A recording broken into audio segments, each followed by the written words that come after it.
Saat aku baru pulang dari kantor, aku kaget melihat ibuku duduk di lantai. Badannya gemetar dan wajahnya penuh darah.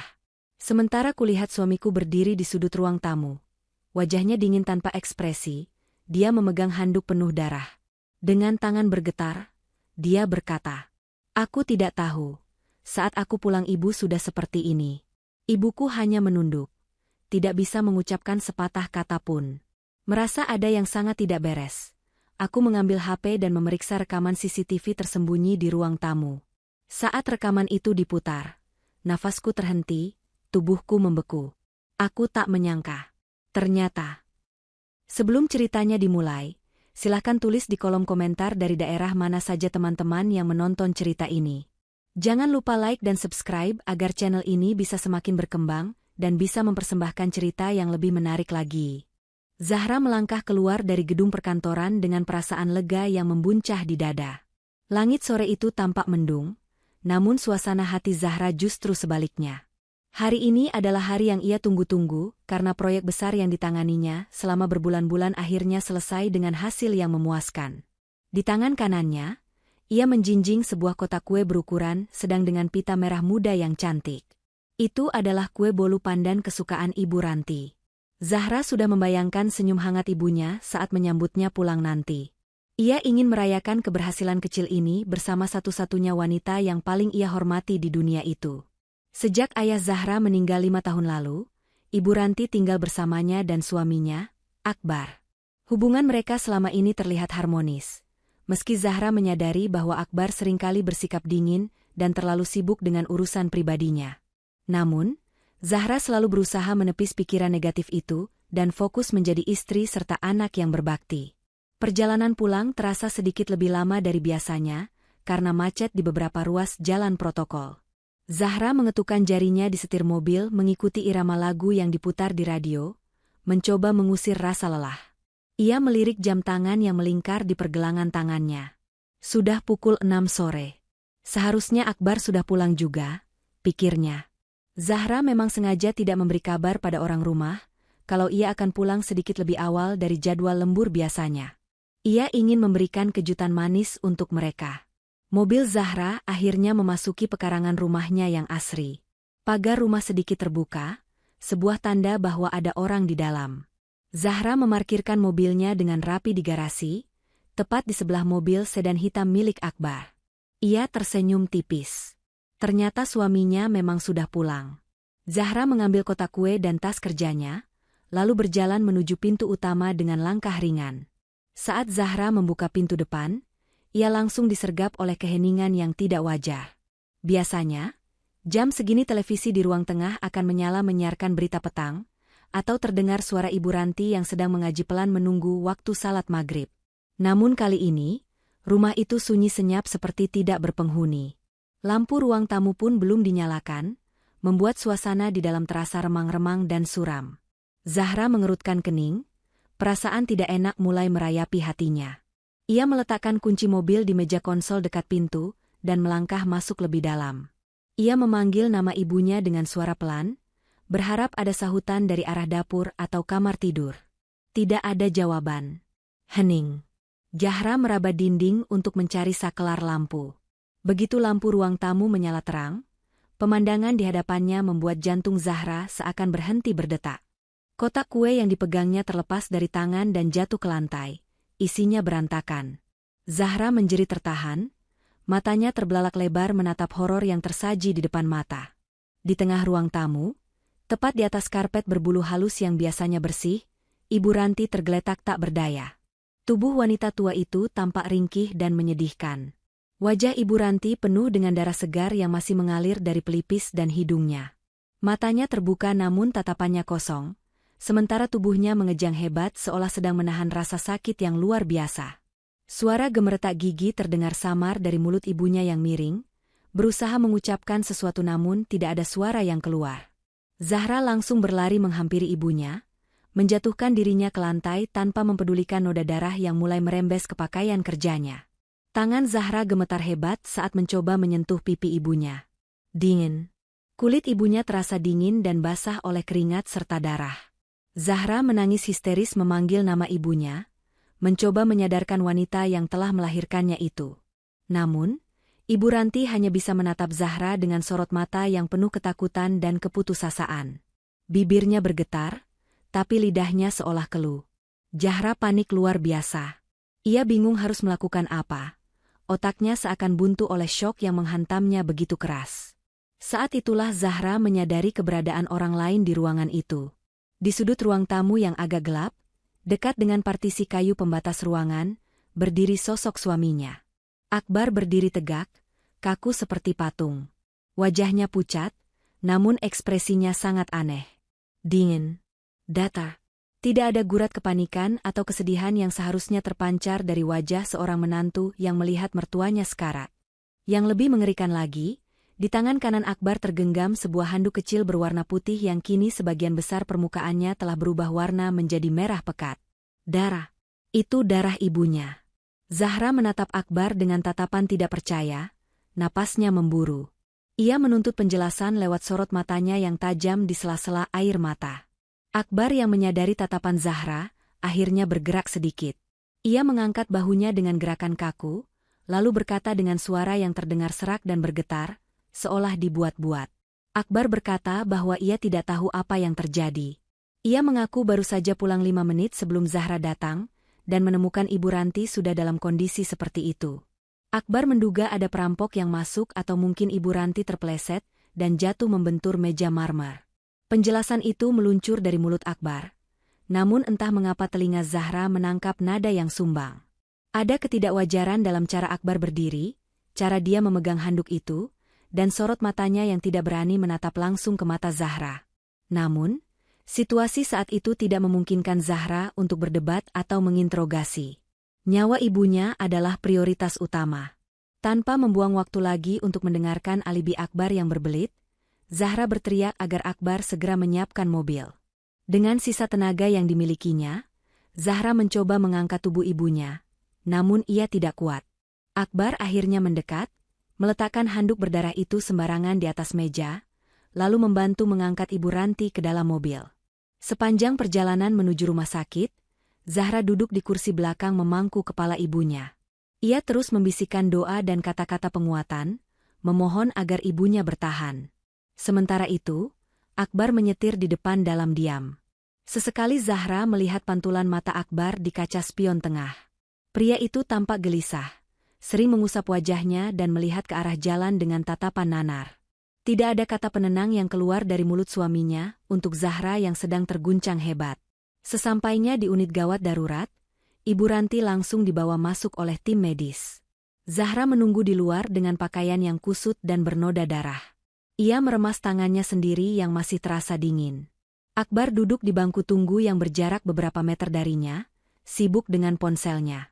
Zahra tidak tahu siapa yang dihubungi suaminya, dan saat ini ia terlalu lelah untuk peduli. Pikirannya hanya tertuju pada keselamatan ibunya. Setelah menunggu hampir 2 jam yang terasa seperti selamanya, seorang dokter keluar menemui mereka. Dokter menjelaskan dengan wajah serius bahwa Ibu Ranti mengalami cedera kepala berat akibat benturan benda tumpul yang sangat keras. Benturan itu menyebabkan pendarahan di otak dan stroke traumatis. Dokter mengatakan bahwa nyawa Ibu Ranti masih bisa diselamatkan, namun dampaknya sangat fatal. Ibu Ranti mengalami kelumpuhan total pada seluruh tubuhnya dan kehilangan kemampuan bicara secara permanen akibat kerusakan pada pusat saraf motorik dan linguistik. Dunia Zahra runtuh ketika mendengar vonis itu. Ibunya, wanita yang begitu aktif dan ceria, kini harus terbaring lumpuh seumur hidup. Zahra menangis tergugu di pelukan tembok rumah sakit yang dingin, karena Akbar tidak beranjak memeluknya. Di tengah kesedihannya, ada satu hal yang mengganjal di benak Zahra. Penjelasan dokter tentang benturan benda tumpul. Jika ibunya jatuh terpeleset, lukanya mungkin tidak akan separah ini. Dan jika ada perampok, kenapa tidak ada barang yang hilang? Pintu rumah juga tidak rusak saat Zahra masuk. Kecurigaan itu mulai tumbuh. Kecil namun menyengat. Zahra teringat ekspresi dingin Akbar dan handuk berdarah itu. Mengapa Akbar memegang handuk penuh darah jika ia baru saja datang? Bukankah reaksi wajar orang yang baru datang adalah langsung menelpon ambulans atau berteriak minta tolong, bukan membersihkan darah? Zahra memutuskan untuk pulang sebentar ke rumah dengan alasan ingin mengambil baju ganti dan perlengkapan untuk menginap di rumah sakit.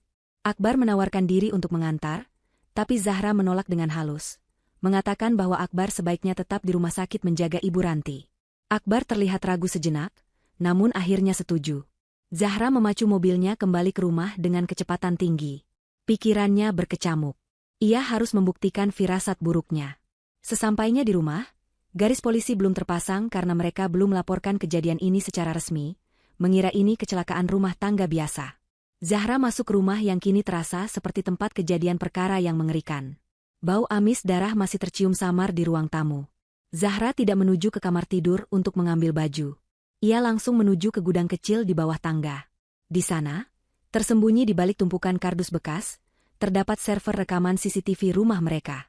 Zahra memasang kamera pengawas itu 6 bulan lalu tanpa sepengetahuan siapapun, termasuk Akbar, karena ia sering merasa was-was meninggalkan ibunya sendirian saat ia dinas luar kota. Dengan tangan gemetar, Zahra menyalakan monitor kecil yang terhubung ke server. Layar berkedip nyala, menampilkan rekaman dari beberapa sudut rumah. Jantung Zahra berdegup kencang saat ia memutar kembali rekaman pada jam kejadian sore tadi. Napasnya tercekat, tubuhnya membeku seketika saat melihat apa yang terpampang di layar. Di rekaman itu, terlihat jelas Ibu Ranti sedang duduk di sofa sambil membaca majalah. Lalu Akbar masuk. Bukan lewat pintu depan, tapi Akbar keluar dari kamar tidur utama. Artinya Akbar sudah ada di rumah sejak lama. Mereka terlihat beradu mulut. Zahra tidak bisa mendengar suaranya, tapi ia melihat gestur Akbar yang kasar menunjuk-nunjuk wajah ibunya. Kemudian, momen mengerikan itu terjadi. Akbar meraih sebuah patung hiasan yang berat dari atas meja. Tanpa ragu, ia mengayunkan benda itu sekuat tenaga ke arah kepala Ibu Ranti. Ibunya ambruk seketika. Zahra menutup mulutnya dengan kedua tangan, menahan jeritan yang menyayat hati. Air matanya tumpah ruah menyaksikan kekejaman itu. Akbar tidak berhenti di situ. Ia terlihat panik sebentar, lalu mengambil handuk dari kamar mandi dan mulai mengelap darah di lantai dan di wajah ibunya, bukan untuk menolong, tapi untuk menghilangkan jejak sebelum akhirnya Zahra pulang. Zahra mundur selangkah, kakinya lemas. Ternyata monster itu bukan orang asing. Monster itu adalah suaminya sendiri. Zahra masih berdiri mematung di dalam gudang sempit itu, matanya terpaku pada layar monitor yang kini menampilkan gambar statis setelah rekaman berakhir. Rasa mual yang hebat tiba-tiba menyerang perutnya.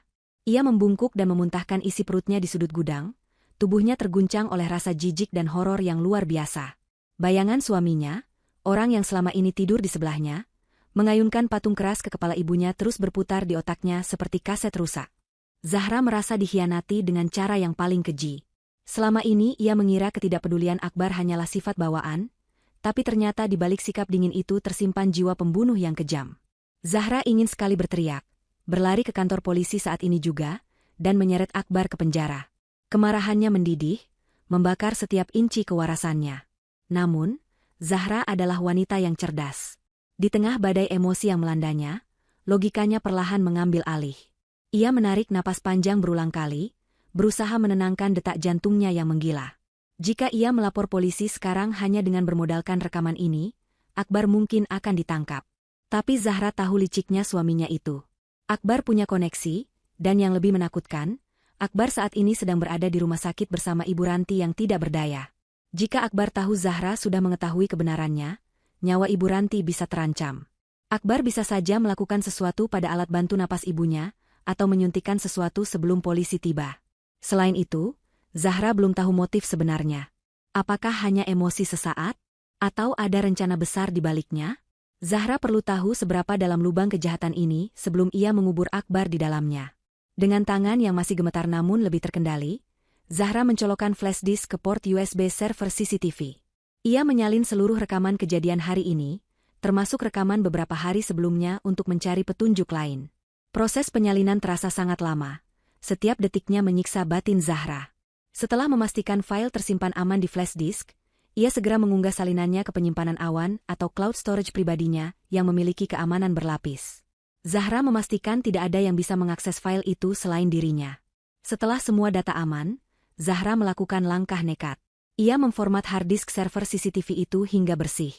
Ia menghapus semua rekaman. Ini adalah langkah berisiko, tapi Zahra harus membuat Akbar merasa aman. Jika Akbar tahu CCTV itu ada dan merekam aksinya, dia akan menjadi waspada dan berbahaya.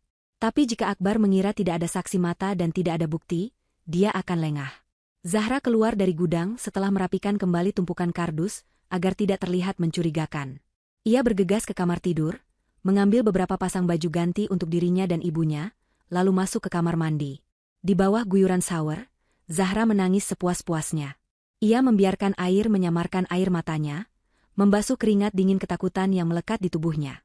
Ia bersumpah di bawah guyuran air itu, bahwa ia akan membuat Akbar membayar setiap tetes darah ibunya. Ia akan menghancurkan hidup laki-laki itu perlahan-lahan, sama seperti rasa sakit yang dirasakan ibunya. Setelah selesai, Zahra menatap cermin. Matanya sembab, tapi sorotnya kini tajam dan dingin. Ia memoles sedikit bedak untuk menutupi pucat di wajahnya. Mulai detik ini, Zahra bukan lagi istri yang penurut. Ia adalah seorang aktris yang akan memainkan peran terbaik dalam hidupnya. Kembali di rumah sakit, Zahra mendapati Akbar sedang duduk santai di lobi sambil meminum kopi. Melihat kedatangan Zahra, Akbar langsung mengubah posisi duduknya menjadi lebih tegak, memasang wajah prihatin yang kini terlihat sangat menjijikkan di mata Zahra. Zahra memaksakan diri untuk tidak meludah ke wajah suaminya itu. Sebaliknya, ia berjalan mendekat dengan langkah gontai, berpura-pura sangat terpukul dan lemah. Ia duduk di samping Akbar, menjaga jarak sedikit agar kulit mereka tidak bersentuhan. Akbar bertanya apakah Zahra sudah merasa lebih tenang. Zahra hanya mengangguk pelan. Suaranya parau saat berkata bahwa ia sudah ikhlas menerima kondisi ibu, asalkan ibu masih hidup. Akbar tampak lega mendengar itu. Ia mengelus punggung Zahra, sebuah sentuhan yang membuat bulu kuduk Zahra meremang karena jijik. Malam itu mereka menginap di ruang tunggu VIP. Saat suasana mulai sepi, Akbar mulai melancarkan aksinya. Dengan nada bicara yang hati-hati namun mendesak, Akbar mulai membahas masalah biaya pengobatan. Ia mengatakan bahwa biaya operasi dan perawatan pasca stroke Ibu Ranti akan sangat mahal. Asuransi mungkin tidak menanggung semuanya karena plafon tertentu. Akbar kemudian menyinggung soal deposito besar milik Ibu Ranti yang baru saja jatuh tempo bulan lalu. Ia menyarankan Zahra untuk segera mencairkan uang itu demi kebaikan ibu. Zahra menahan napas. Ia tahu persis deposito itu bernilai miliaran rupiah, hasil penjualan tanah warisan mendiang ayahnya. Ternyata ini motifnya. Uang. Akbar ingin menguasai harta ibunya. Zahra memasang wajah bingung dan sedih. Ia berkata pada Akbar bahwa ia tidak tahu di mana buku tabungan dan biliet deposito Ibu Ranti disimpan. Ia juga berbohong dengan mengatakan bahwa Ibu Ranti pernah bilang kalau PIN ATM-nya sudah diganti dan hanya ibu yang tahu. Wajah Akbar terlihat mengerah sejenak. Kilatan kekecewaan dan kemarahan melintas cepat di matanya, namun ia segera menutupinya. Akbar mencoba membujuk lagi, menyuruh Zahra mencari lebih teliti di lemari Ibu Ranti besok. Zahra hanya mengiyakan dengan lemah, berjanji akan mencarinya nanti. Dalam hati, Zahra tersenyum sinis. Ia tahu persis di mana semua dokumen itu berada, tersimpan aman di safe deposit box bank yang kuncinya ia pegang. Akbar tidak akan pernah mendapatkan sepeser pun. Keesokan harinya, Zahra meminta izin untuk ke toilet sebentar saat perawat sedang mengganti infus Ibu Ranti. Saat ia berjalan menuju toilet yang berada di ujung lorong sepi, ia melihat Akbar sedang berdiri di dekat jendela besar yang menghadap ke taman rumah sakit. Akbar sedang menelpon seseorang, posisinya membelakangi Zahra. Zahra melangkah pelan, melepas sepatu flatnya agar tidak menimbulkan suara langkah kaki. Ia bersembunyi di balik pilar besar, menajamkan pendengarannya. Suara Akbar terdengar rendah, setengah berbisik, namun karena lorong itu sepi, Zahra bisa menangkap kata-katanya dengan cukup jelas. Tenang saja, sayang. Si tua itu sudah lumpuh total. Dokter bilang dia tidak akan bisa bicara selamanya. Ucap Akbar dengan nada yang terdengar santai, bahkan ada sedikit tawa kecil di akhir kalimatnya. Zahra mengepalkan tangannya hingga kuku menancap ke telapak tangan. Akbar melanjutkan pembicaraannya, rencana kita aman. Zahra bodoh itu tidak curiga sama sekali. Dia malah minta aku yang urus administrasi. Tinggal tunggu waktu sampai aku bisa paksa dia tanda tangan surat kuasa, atau kita cari cara buat kuras depositonya. Sabar ya, sebentar lagi kita bisa liburan seperti yang aku janjikan. Dada Zahra terasa sesak. Bukan hanya karena keserakahan Akbar, tapi kata, sayang, itu menghantamnya dengan telak. Jadi Akbar tidak bekerja sendiri. Ada wanita lain. Ada orang ketiga yang menjadi alasan di balik kekejaman ini. Zahra merasa dunianya berputar. Pengkhianatan ini berlapis-lapis. Suaminya berselingkuh, dan selingkuhannya itu tahu tentang rencana jahat mencelakai ibunya. Mereka bersekongkol. Zahra menahan napas agar isak tangisnya tidak terdengar. Ia mundur perlahan, kembali memakai sepatunya, dan berjalan cepat menuju toilet umum. Di dalam bilik toilet, Zahra menatap pantulan dirinya di cermin. Wajahnya merah pada menahan amarah. Air matanya sudah kering. Kini yang tersisa hanyalah tekad baja. Zahra bersumpah akan mencari tahu siapa wanita itu. Siapapun dia akan hancur bersama Akbar. Sandiwara ini baru saja dimulai, dan Zahra pastikan dia yang akan menjadi sutradaranya. Setelah 2 minggu dirawat intensif di rumah sakit, dokter akhirnya memperbolehkan Ibu Ranti untuk pulang. Namun, kondisi Ibu Ranti jauh dari kata pulih. Ia pulang dengan status rawat jalan yang membutuhkan perhatian khusus selama 24 jam penuh. Zahra memutuskan untuk menyulap kamar tamu di lantai bawah, menjadi kamar perawatan ibunya. Ia membeli tempat tidur rumah sakit yang bisa dinaik turunkan, tabung oksigen, mesin penyedot dahak, dan peralatan medis lainnya. Keputusan ini diambil Zahra bukan tanpa alasan. Ia tidak ingin ibunya berada di kamar atas yang jauh dari jangkauan, dan ia ingin memastikan keamanan ibunya terjamin di pusat rumah. Akbar sempat menyarankan untuk menyewa jasa perawat profesional dengan alasan agar Zahra tidak kelelahan membagi waktu antara pekerjaan kantor dan merawat ibu. Namun, Zahra menolak dengan tegas. Ia beralasan bahwa sentuhan anak kandung adalah obat terbaik bagi ibunya. Padahal, alasan sebenarnya adalah Zahra tidak mempercayai siapapun lagi, apalagi orang asing yang mungkin bisa disuap atau dimanipulasi oleh suaminya. Zahra ingin menjadi satu-satunya benteng pertahanan bagi ibunya. Hari-hari pertama kepulangan Ibu Ranti mengubah atmosfer rumah menjadi sangat berbeda. Rumah yang dulunya hangat kini terasa dingin dan mencekam, seolah ada kabut tebal yang menyelimuti setiap sudutnya. Bau obat-obatan dan disinfektan kini mendominasi aroma rumah, menggantikan wangi masakan yang biasanya tercium dari dapur. Zahra menjalani rutinitas barunya dengan ketabahan yang luar biasa. Pagi buta ia bangun untuk memandikan ibu, menyuapinya bubur halus lewat selang, dan mengganti popok. Akbar hanya membantu sekadarnya, itu pun jika Zahra memintanya. Selebihnya, pria itu lebih sering menghindar dengan alasan sibuk mengurus bisnis atau rapat di luar. Zahra membiarkan sandiwara itu terjadi. Ia justru merasa lebih tenang jika Akbar tidak berada di dekat ibunya. Setiap kali Akbar mendekat ke tempat tidur Ibu Ranti untuk sekadar basa-basi menanyakan kabar, tubuh Ibu Ranti akan menegang kaku. Mata tuanya akan membelalak lebar memancarkan ketakutan murni, seolah melihat hantu. Zahra selalu menggenggam tangan ibunya erat-erat saat momen itu terjadi, mengirimkan sinyal diam bahwa ia ada di sana untuk melindunginya. Di suatu sore yang mendung, bel rumah berbunyi. Zahra yang sedang melipat pakaian ibunya beranjak untuk membuka pintu. Di sana berdiri Andita, sahabat dekat Zahra sejak masa kuliah. Andita datang dengan senyum manis yang merekah, membawa keranjang buah-buahan segar dan buket bunga lili. Penampilannya tampak anggun dengan pakaian modis namun sopan. Zahra menyambutnya dengan pelukan hangat. Sebuah pelukan yang penuh kepura-puraan di sisi Zahra, karena ia sedang mencurigai semua orang. Namun ia berusaha menepis rasa curiga itu pada sahabatnya. Andita berkata bahwa ia sangat terpukul mendengar kabar tentang musibah yang menimpa Ibu Ranti, dan baru sempat berkunjung, karena urusan pekerjaan di luar kota. Zahra mempersilakan Andita masuk, dan membawanya ke kamar tempat Ibu Ranti berbaring. Saat Andita melangkah masuk ke kamar perawatan, Zahra memperhatikan reaksi ibunya dengan seksama. Begitu Andita mendekat ke sisi tempat tidur dan menyapa dengan suara lembut yang dibuat semanis mungkin, reaksi fisik Ibu Ranti sungguh mengejutkan. Monitor pemantau detak jantung yang berada di samping tempat tidur tiba-tiba berbunyi lebih cepat. Angka yang tertera di layar melonjak naik, menandakan jantung Ibu Ranti berdegup kencang secara tidak normal. Tubuh Ibu Ranti yang lumpuh terlihat berusaha bergerak, bahunya berkedut, dan napasnya menjadi berat serta memburu. Mata Ibu Ranti tidak berkedip menatap wajah Andita. Tatapan itu bukan tatapan menyambut tamu, melainkan tatapan penuh amarah dan kebencian yang mendalam. Andita tampak sedikit terkejut dan mundur selangkah. Bertanya pada Zahra apakah ia melakukan kesalahan atau apakah Ibu Ranti kesakitan.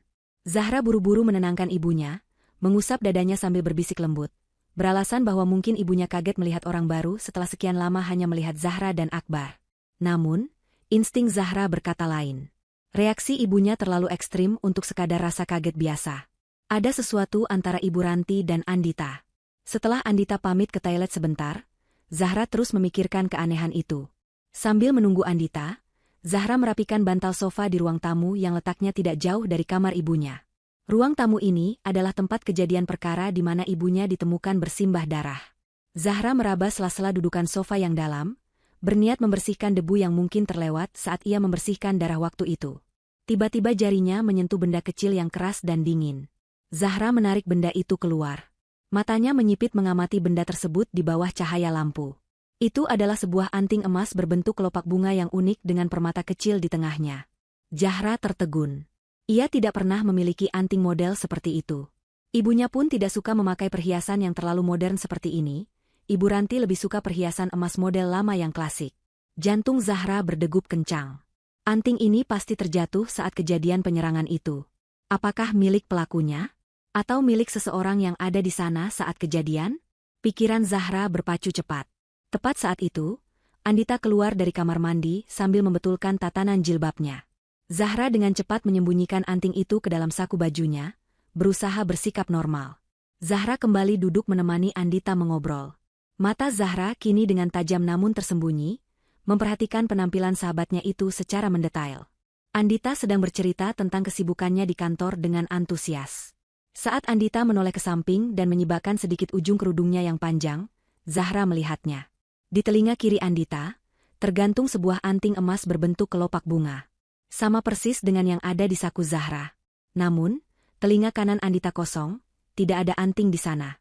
Zahra menelan ludah yang terasa pahit. Ia memancing pembicaraan dengan memuji penampilan Andita, mengatakan bahwa aksesoris yang dipakainya selalu bagus. Andita tersenyum canggung, tangannya secara refleks meraba telinga kanannya yang kosong. Wajah Andita berubah sedikit pucat, lalu ia tertawa kecil yang terdengar dipaksakan.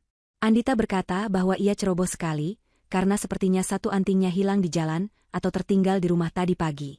Zahra ikut tertawa menanggapi alasan itu, tawa yang hampa dan dingin. Teka-teki itu kini tersusun sempurna di benak Zahra. Andita ada di sini. Saat kejadian itu, Andita ada di rumah ini. Reaksi ketakutan Ibu Ranti, lonjakan detak jantung, dan anting yang tertinggal di sofa tempat ibunya dipukul. Semua bukti mengarah pada satu kesimpulan mengerikan. Sahabatnya sendiri terlibat dalam percobaan pembunuhan ibunya. Dan jika dihubungkan dengan percakapan telepon Akbar di rumah sakit tentang wanita yang dipanggil sayang, maka Andita adalah wanita itu. Zahra merasa mual menyadari betapa bodohnya ia selama ini. Dua orang terdekatnya, suami dan sahabatnya, bersekongkol menusuknya dari belakang dengan cara yang paling brutal. Zahra harus menahan diri sekuat tenaga untuk tidak menerkam Andita saat itu juga. Ia harus bermain cantik.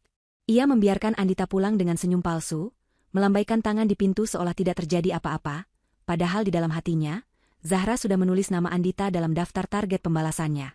Kesadaran bahwa musuh berada di dalam selimut membuat Zahra semakin waspada. Ia tidak bisa lagi mempercayai keamanan rumahnya sendiri. Zahra menyadari bahwa ia tidak bisa mengawasi ibunya setiap detik, terutama karena jatah cuti kantornya sudah habis dan ia harus kembali bekerja. Meninggalkan Ibu Ranti berdua saja dengan Akbar di rumah adalah mimpi buruk yang nyata. Oleh karena itu, Zahra memutuskan untuk mengambil langkah preventif yang lebih canggih. Ia memesan beberapa kamera pengintai mikro atau hidden kamera dengan bentuk yang tidak mencolok secara online. Paket itu dikirim ke alamat kantornya agar Akbar tidak curiga. Malam harinya, saat Akbar sudah tertidur lelap di kamar atas, Zahra mulai beraksi. Dengan cekatan ia memasang kamera-kamera kecil itu di titik-titik strategis. Satu kamera berbentuk sekrup ia pasang di bingkai foto keluarga yang menghadap langsung ke tempat tidur Ibu Ranti. Satu lagi yang berbentuk pendeteksi asap ia pasang di langit-langit ruang tengah. Zahra juga menyembunyikan satu kamera di sela-sela buku di rak ruang kerja Akbar. Semua kamera itu terhubung langsung ke aplikasi di ponsel Zahra dengan jaringan tersembunyi yang tidak terdeteksi oleh Wi-Fi rumah biasa. Setelah memastikan semua sudut terjangkau dan audionya jernih, Zahra baru bisa tidur sebentar menjelang subuh. Keesokan harinya adalah hari pertama Zahra kembali bekerja. Ia pamit pada Akbar dan Ibu Ranti dengan berat hati. Kepada Akbar, ia berpesan untuk menjaga ibu dan memberinya obat tepat waktu. Akbar mengangguk patuh dengan wajah suami siaga yang sempurna, bahkan sempat mencium kening Zahra sebelum berangkat. Namun, begitu mobil Zahra keluar dari gerbang kompleks, Zahra tidak benar-benar fokus menyetir menuju kantor. Ia menepikan mobilnya di sebuah rest area yang sepi, lalu membuka aplikasi pemantau di ponselnya. Jantungnya berdebar kencang saat layar ponsel menampilkan situasi real-time di rumahnya. Apa yang dilihat Zahra di layar ponsel membuatnya gemetar menahan amarah. Begitu Zahra pergi, topeng Akbar langsung terlepas. Pria itu masuk ke kamar Ibu Ranti bukan dengan kasih sayang, melainkan dengan kasar. Akbar membanting pintu kamar, hingga membuat tubuh Ibu Ranti tersentak kaget di tempat tidur. Akbar duduk di kursi samping tempat tidur, menyalakan rokok, dan menghembuskan asapnya tepat ke wajah Ibu Ranti yang tidak berdaya. Ibu Ranti terbatuk-batuk lemah, matanya berair perih, namun ia tidak bisa menghindar. Akbar tertawa melihat penderitaan mertuanya itu. Melalui earphone yang terpasang di telinganya, Zahra bisa mendengar setiap kata keji yang keluar dari mulut suaminya. "Kau pikir anakmu yang pintar itu bisa melindungimu selamanya?" "Hah?" ucap Akbar dengan nada mengejek. Ia menepuk-nepuk pipi Ibu Ranti dengan cukup keras. "Dia bodoh. Dia percaya padaku sepenuhnya. Sebentar lagi, hartamu, tanahmu, deposito yang kau simpan rapat-rapat itu akan jadi milikku. Dan kau tahu buat apa uang itu? Buat aku menikah lagi dengan Andita. Kami akan hidup mewah di atas penderitaanmu dan kebodohan anakmu." Zahra mencengkeram kemudi mobil hingga buku-buku jarinya memutih. Air mata kemarahan mengalir di pipinya. Ia melihat Akbar mengambil gelas air minum yang seharusnya untuk Ibu Ranti, lalu dengan sengaja menumpahkannya ke lantai di depan mata Ibu Ranti yang kehausan. "Oh, tumpah. Sayang sekali, sepertinya kau harus puasa minum sampai Zahra pulang nanti sore," ejek Akbar sambil berlalu keluar kamar, meninggalkan Ibu Ranti yang menatap nanar gelas kosong itu. Hati Zahra hancur berkeping-keping melihat kekejaman psikologis yang dialami ibunya. Akbar tidak menyentuh fisik Ibu Ranti agar tidak meninggalkan bekas lebam baru yang bisa memicu kecurigaan dokter, tapi ia menyiksa mental wanita tua itu secara perlahan. Siang harinya, saat jam istirahat kantor, Zahra kembali memantau kamera. Situasi semakin mengerikan. Akbar terlihat sedang berbicara di telepon dengan nada tinggi, sepertinya sedang ditagih utang oleh seseorang. Wajahnya merah padam penuh emosi. Setelah menutup telepon dengan membanting gagangnya, Akbar kembali masuk ke kamar Ibu Ranti. Kali ini matanya merah menyala penuh kilatan kegilaan. Ia berjalan mondar-mandir di depan tempat tidur Ibu Ranti sambil mengomel tentang bisnisnya yang hancur dan betapa ia butuh uang cepat. Tiba-tiba, tatapan Akbar tertuju pada Ibu Ranti. Ia mendekat dengan langkah lebar. "Ini semua gara-gara kau pelit. Kalau saja kau berikan sertifikat itu sejak awal, aku tidak akan sesulit ini," bentak Akbar. Zahra menahan napas saat melihat Akbar mengambil sebuah bantal dari sofa di sudut kamar. Akbar memegang bantal itu dengan kedua tangan, lalu perlahan mendekatkannya ke wajah Ibu Ranti. Niatnya jelas. Ia ingin membekap Ibu Ranti. Membunuhnya agar terlihat seperti mati lemas dalam tidur, sehingga ia bisa segera menguasai warisan tanpa halangan saksi hidup. Ibu Ranti hanya bisa membelalakan mata, pasrah menghadapi ajal yang sudah di depan mata. Tangan Akbar mulai menekan bantal itu ke wajah ibunya. Napas Zahra terhenti. Ia tidak bisa pulang tepat waktu, jarak kantor ke rumah terlalu jauh. Dengan tangan gemetar hebat, Zahra segera keluar dari aplikasi kamera dan menekan nomor telepon rumah landline yang berada di nakas tepat di samping tempat tidur Ibu Ranti. Dering telepon yang nyaring dan tiba-tiba itu memecah kesunyian kamar yang mencekam. Akbar terlonjak kaget. Ia refleks menarik bantal itu menjauh dari wajah Ibu Ranti, napasnya memburu karena panik. Dering telepon terus berbunyi, menuntut untuk diangkat. Akbar menatap telepon itu dengan curiga, lalu menatap Ibu Ranti yang terengah-engah mencari udara. Dengan kesal, Akbar membanting bantal ke lantai dan mengangkat gagang telepon dengan kasar. "Halo?" bentak Akbar. Zahra di ujung telepon berusaha menetralkan suaranya, menekan rasa panik dan benci, mengubahnya menjadi nada suara istri yang perhatian. "Halo, Mas? Maaf aku ganggu. Aku cuma mau mengingatkan, jangan lupa jam 1 ini jadwal minum obat pengencer darah ibu ya. Itu penting banget, jangan sampai telat. Kamu lagi di kamar ibu kan?" Pertanyaan Zahra terdengar polos namun menusuk. Akbar terdiam sejenak, mengatur napasnya yang masih memburu agar tidak terdengar mencurigakan. "Oh, iya. Iya, sayang. Aku baru saja mau memberikannya." "Tenang saja, ibu baik-baik saja kok. Sedang istirahat," jawab Akbar dengan suara yang dipaksakan lembut, meski keringat dingin mengucur di dahinya karena hampir saja melakukan tindakan fatal. "Syukurlah. Makasih ya, Mas. Aku tutup dulu, mau lanjut rapat," kata Zahra lalu memutus sambungan. Ia kembali membuka aplikasi kamera dan melihat Akbar duduk lemas di lantai sambil mengusap wajahnya dengan kasar.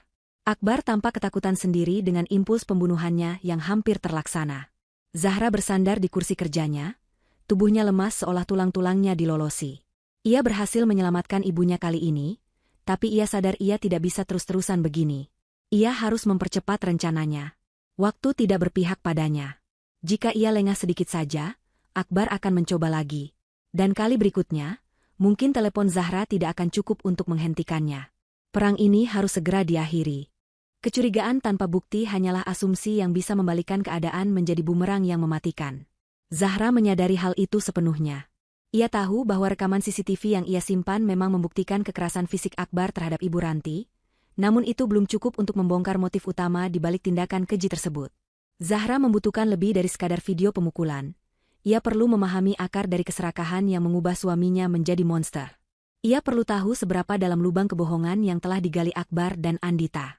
Malam itu, sepulang dari kantor, Zahra mendapati rumah dalam keadaan sepi. Akbar mengirim pesan singkat bahwa ia akan pulang larut malam, karena ada urusan mendadak dengan klien di luar kota. Zahra tahu itu bohong. Kemungkinan besar Akbar sedang merayakan kemenangan semu mereka bersama Andita, menertawakan Zahra yang mereka anggap bodoh dan penurut. Namun, ketidakhadiran Akbar justru menjadi peluang emas yang sudah lama dinantikan Zahra. Ini adalah saatnya untuk membongkar benteng pertahanan Akbar yang selama ini tertutup rapat di ruang kerjanya. Zahra melangkah menuju ruang kerja Akbar yang terletak di lantai 2, sebuah ruangan yang selama pernikahan mereka selalu dilarang untuk dimasuki dengan alasan privasi pekerjaan dan dokumen rahasia perusahaan. Jantung Zahra berdegup kencang saat ia memutar gagang pintu. Terkunci, tentu saja. Namun, Zahra sudah bersiap. Ia mengeluarkan kawat kecil yang sudah ia pelajari cara penggunaannya dari tutorial internet selama berjam-jam di kantor. Dengan tangan yang sedikit berkeringat dingin, Zahra mengutak-atik lubang kunci itu. Setelah 10 menit yang penuh ketegangan dan keringat dingin yang mengalir di pelipis, terdengar bunyi klik halus. Pintu terbuka. Aroma ruangan itu langsung menyergap indera penciuman Zahra. Bau apek campuran kertas tua, debu, dan asap rokok yang menyengat. Ruangan itu berantakan, sangat kontras dengan penampilan Akbar yang selalu rapi di luar. Tumpukan kertas berserakan di meja, puntung rokok memenuhi asbak hingga meluber, dan gelas-gelas kopi berjamur tergeletak di sudut meja. Ini adalah gambaran kekacauan pikiran pemiliknya. Zahra segera menuju meja kerja utama dan menyalakan laptop milik Akbar. Layar menyala meminta kata sandi. Zahra mencoba memasukkan tanggal pernikahan mereka. Gagal. Ia mencoba tanggal lahir Akbar. Gagal lagi. Zahra terdiam sejenak, memejamkan mata, mencoba berpikir seperti suaminya yang berkhianat. Jika Akbar berselingkuh dengan Andita, maka kemungkinan besar sandinya berhubungan dengan wanita itu. Zahra mengingat-ingat kapan Andita mulai sering muncul kembali dalam kehidupan mereka secara intensif. Zahra mencoba memasukkan tanggal ulang tahun Andita yang ia ingat karena mereka bersahabat sejak lama. Jari-jarinya menari di atas keyboard mengetikkan angka-angka itu. Layar berkedip dan terbuka. Hati Zahra mencelos perih. Sandi laptop suaminya adalah tanggal lahir wanita lain. Rasa sakit itu nyata, menghujam dada, namun Zahra segera menepisnya. Ia tidak punya waktu untuk menangis sekarang. Dengan cekatan, Zahra mulai menelusuri folder demi folder. Ia membuka aplikasi perbankan online yang tersimpan di riwayat peramban web. Ternyata Akbar menggunakan fitur penyimpanan sandi otomatis untuk memudahkan akses, sebuah kecerobohan fatal bagi seseorang yang menyembunyikan bangkai. Saat saldo rekening utama Akbar terpampang di layar, Zahra terbelalak tak percaya. Angkanya nyaris nol. Bahkan ada tanda minus besar di rekening koran bulan lalu, yang menunjukkan penarikan berlebih atau denda. Zahra menelusuri mutasi rekening selama 1 tahun terakhir. Ia menemukan aliran dana yang mengerikan. Akbar ternyata terlilit utang besar pada beberapa aplikasi pinjaman online ilegal dan rentenir perorangan. Nominal bunga yang harus dibayarkan setiap bulan sangat mencekik, menghabiskan hampir seluruh gaji Akbar. Tidak heran jika selama ini Akbar selalu pelit memberikan uang belanja, dan sering mengeluh tidak punya uang tunai. Namun, yang membuat darah Zahra mendidih, adalah ditemukannya pola transfer rutin ke sebuah rekening atas nama Andita. Setiap kali Akbar mendapatkan bonus kantor atau berhasil meminjam uang dari Zahra dengan berbagai alasan manis, uang itu langsung mengalir ke rekening Andita. Keterangannya beragam, mulai dari investasi, bantuan modal, hingga sekadar emotikon hati. Zahra menjumlahkan total transfer itu, dan nilainya mencapai ratusan juta rupiah selama 2 tahun terakhir. Uang itu seharusnya adalah hak Zahra dan tabungan masa depan mereka. Namun Akbar malah menggunakannya untuk membiayai gaya hidup mewah selingkuhannya. Zahra kini mengerti dari mana Andita bisa membeli tas bermerek dan liburan ke luar negeri yang sering dipamerkannya di media sosial. Padahal gaji Andita sebagai staf administrasi biasa tidak mungkin mencukupinya. Semua itu dibiayai oleh keringat dan kebodohan Zahra. Tidak berhenti di situ, Zahra mulai menggeledah laci-laci meja kerja Akbar. Di laci terbawah yang terkunci, Zahra menemukan sebuah amplop coklat tebal yang disembunyikan di bawah tumpukan majalah otomotif. Zahra merobek amplop itu dengan tidak sabar. Isinya adalah surat-surat tagihan utang yang sudah jatuh tempo dengan ancaman penyitaan aset. Dan di balik surat-surat tagihan itu, terselip sebuah dokumen yang membuat napas Zahra tercekat. Itu adalah dokumen sertifikat hak milik atas tanah dan rumah yang kini mereka tempati, rumah warisan dari mendiang ayah Zahra. Namun, saat Zahra merabanya, kertasnya terasa berbeda. Teksturnya terlalu halus dan cap Garuda di bagian atasnya terlihat sedikit buram. Zahra membandingkannya dengan ingatannya tentang sertifikat asli yang dulu pernah ia pegang. Ini palsu. Sertifikat yang ada di tangan Akbar adalah duplikat yang dibuat dengan sangat rapi. Pertanyaan besar di benak Zahra pun terjawab. Akbar pasti sudah mencuri sertifikat asli dari brankas Ibu Ranti, lalu menggantinya dengan yang palsu ini agar tidak ketahuan jika Zahra mengeceknya sekilas. Namun, Akbar tidak bisa menjual atau menggadaikan sertifikat asli itu tanpa tanda tangan pemilik sah, yaitu Ibu Ranti, atau surat kuasa. Zahra terus mengaduk isi amplop dan menemukan lembaran lain, surat kuasa penjualan aset. Di bagian bawah surat itu, di atas kolom tanda tangan pemberi kuasa, terdapat cap jempol berwarna merah. Zahra mengamati cap jempol itu di bawah lampu meja yang terang. Tinta merahnya terlihat melebar tidak beraturan, ada guratan seret yang menandakan jari itu ditekan secara paksa, bukan ditempelkan dengan sukarela. Tanggal yang tertera di surat itu adalah tanggal kejadian saat Ibu Ranti ditemukan bersimbah darah. Potongan teka-teki itu kini tersusun utuh menjadi sebuah gambaran horor yang nyata. Sore itu, Ibu Ranti pasti memergoki Akbar yang sedang berusaha mengambil sertifikat asli, atau mungkin memaksa Ibu Ranti memberikan cap jempol. Karena Ibu Ranti menolak dan melawan, Akbar kalap. Ia memukul kepala Ibu Ranti dengan benda tumpul untuk melumpuhkannya. Setelah Ibu Ranti pingsan dan tak berdaya, dalam kondisi berdarah-darah, Akbar menarik tangan Ibu Ranti yang lemas dan menempelkan jempolnya secara paksa di atas surat kuasa yang sudah ia siapkan. Itulah sebabnya Akbar memegang handuk berdarah, bukan hanya untuk membersihkan lantai, tapi juga untuk membersihkan tinta dan darah dari jari Ibu Ranti setelah ia mendapatkan cap jempol itu. Kekejaman ini sudah di luar batas kemanusiaan. Akbar bukan hanya pencuri dan peselingkuh, ia adalah perampok sadis yang tega menganiaya wanita tua, demi menutupi utang dan memuaskan nafsu serakahnya bersama Andita. Zahra memotret semua dokumen itu dengan ponselnya sebagai bukti cadangan. Ia kemudian mengembalikan semuanya ke posisi semula dengan sangat hati-hati, memastikan tidak ada satupun kertas yang bergeser dari letak asalnya. Ia membersihkan sidik jarinya dari meja, keyboard, dan gagang pintu menggunakan tisu basah. Zahra keluar dari ruangan itu dengan perasaan yang bercampur aduk antara jijik, marah, dan tekad yang semakin membara. Ia tahu bahwa sertifikat asli pasti masih ada di tangan Akbar, atau mungkin sudah digadaikan ke pihak ketiga secara ilegal. Tapi Zahra memiliki kartu as yang tidak diketahui Akbar. Sebelum jatuh sakit, Ibu Ranti pernah bercerita bahwa ia memindahkan dokumen paling penting ke safe deposit box di bank syariah langganannya, dan kuncinya dijahit di dalam boneka beruang lusuh yang selalu ada di kamar ibu. Zahra segera berlari ke kamar ibunya. Di sana, di atas lemari, duduk boneka beruang tua itu. Zahra meraba perut boneka itu dan merasakan benda keras. Ia menyobek sedikit jahitan dan menemukan kunci kecil. Zahra menangis lega. Sertifikat yang dicuri Akbar adalah sertifikat lama yang sudah tidak berlaku, karena Ibu Ranti sudah melakukan pemecahan surat atau pembaruan data tanpa sepengetahuan Akbar. Akbar memegang kertas sampah, sementara aset yang asli aman. Zahra tersenyum di sela air matanya. Kebodohan Akbar akan menjadi kuburannya sendiri. Mengetahui kebenaran saja tidak cukup bagi Zahra. Ia ingin menghancurkan Akbar dan Andita hingga ke akar-akarnya. Ia ingin melihat harapan mereka melambung tinggi, lalu menghempaskannya ke jurang keputusasaan yang paling dalam. Zahra menyusun strategi baru. Ia tidak bisa terus-terusan bermain bertahan. Ia harus menyerang, dan serangan terbaik adalah dengan memberikan apa yang paling diinginkan musuh, umpan berupa harta. Zahra tahu kelemahan terbesar Akbar dan Andita adalah keserakahan. Mereka butuh uang, banyak dan cepat. Maka, Zahra akan menyajikan ilusi uang itu di depan mata mereka, membuat mereka mabuk kepayang hingga lengah dan melakukan kesalahan fatal. Zahra memulai sandiwaranya keesokan harinya. Ia pulang dari kantor dengan wajah berseri-seri, membawa beberapa tas belanjaan bermerek yang sebenarnya berisi barang-barang diskon atau barang lama yang ia kemas ulang, serta tumpukan dokumen tebal dengan kop surat perusahaan besar. Zahra sengaja meletakkan dokumen-dokumen itu di meja makan, membiarkan Akbar melihat judulnya, kontrak kerjasama eksklusif, nilai proyek 50 miliar rupiah. Mata Akbar langsung membelalak saat melihat angka itu. Ia yang sedang menonton TV langsung mematikan layarnya dan mendekati Zahra dengan antusiasme yang tidak bisa disembunyikan. Zahra bercerita dengan nada meluap-luap bahwa perusahaannya baru saja memenangkan tender raksasa, dan ia ditunjuk sebagai pimpinan proyek dengan bonus dan komisi yang nilainya fantastis.